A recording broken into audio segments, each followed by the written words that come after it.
قاری محمد طیب قاسمی کے YouTube channel کو سبسکرائب کیجیے اور امن کے پیغام کو پھیلانے میں ہماری مدد کیجیے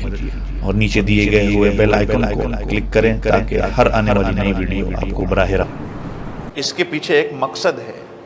اور وہی قربانی کا مقصد ہے۔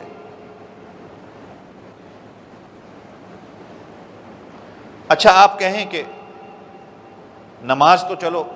اللہ کے لیے ہی ہے، میں مانتا ہوں، اس کی مجھے سمجھ بھی آ گئی، آپ کو بھی سمجھ آ گئی، نماز تو اللہ کے لیے، قربانی بھی اللہ کے لیے، کسی اور کے نام پر تو جانور قربان نہیں کیا جا سکتا۔ زندگی اللہ کے نام کی، زندگی اللہ کے لیے اور موت اللہ کے لیے، اس کا کیا مطلب ہے؟ اب یہی مجھے آپ کو سمجھانے کی ضرورت ہے کہ اس کو آپ سمجھ گئے تو آپ اس مقصد کو سمجھ جائیں گے کہ قربانی کرنے کا مقصد کیا ہے۔ قربانی صرف یہ تو نہیں ہے کہ جانور کے گلے پہ چھری پھیر دی اور بات ختم ہو گئی، گوشت کے مزے اڑا لیے، دعوتیں کھا لی، باربیکیو ہو گئی، نہیں، یہ تو مقصد نہیں تھا۔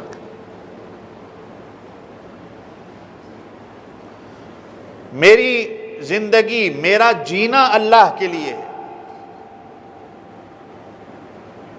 کہ تمہاری زندگی کے اندر یہ تو قربانی جو کر رہے ہو یہ چھوٹی قربانی ہے، اصل قربانی تو ایک اور ہے کہ تمہاری زندگی کے اندر جب ایک ایسا شعبہ آتا ہے جہاں تم اپنی خواہشات پر عمل کرنا چاہتے ہو، تمہارا دل کرتا ہے، تمہیں نفس ابھارتا ہے گناہ کرنے کے لیے،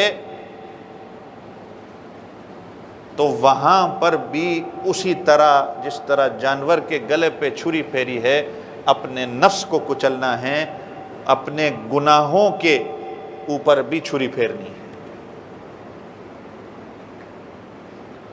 اللہ کی خاطر میں نے اپنے گناہوں کو قربان کرنا ہے، اللہ رب العزت کی خاطر میں نے اپنی خواہشات کو، جو جذبات میرے دل کے اندر آ رہے ہیں میں نے ان کو بھی ختم کرنا ہے۔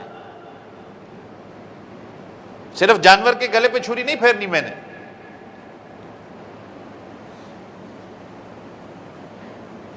ورنہ تو قربانی کا مقصد مجھے سمجھ نہیں آیا۔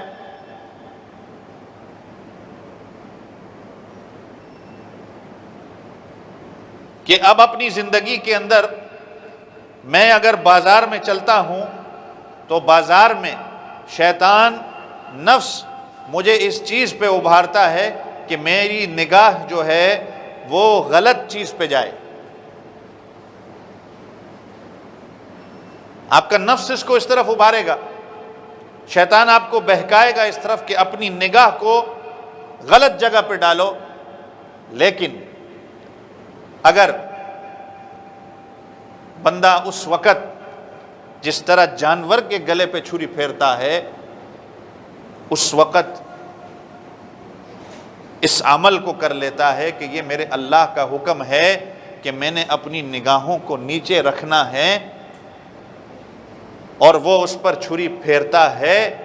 تو پھر اللہ تعالیٰ بھی کہتے ہیں کہ میں اس کو ایمان کی مٹھاس نصیب کرتا ہوں۔ بات سمجھ رہے ہیں؟ اللہ کی رحمت آپ کے اگر اوپر متوجہ ہوگی تو تب ہی ہوگی جب آپ اپنی خواہشات کو، اپنے جذبات کو اللہ کے لیے چھوڑو گے،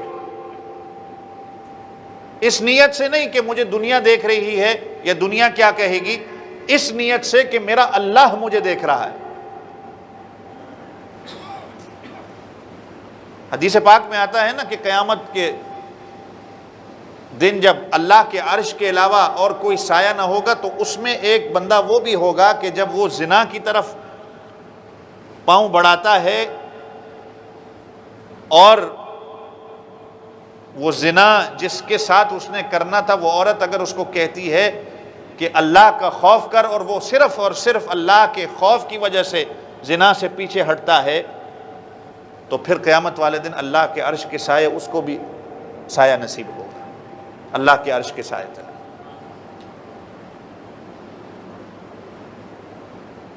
تو گویا حضور پاک صلی اللہ علیہ وسلم یہ آیت پڑھ کے ہمیں بتا رہے ہیں کہ سنت طریقہ ہے کہ جب جانور کو ذبح کرو تو یہ آیت کریمہ پڑھو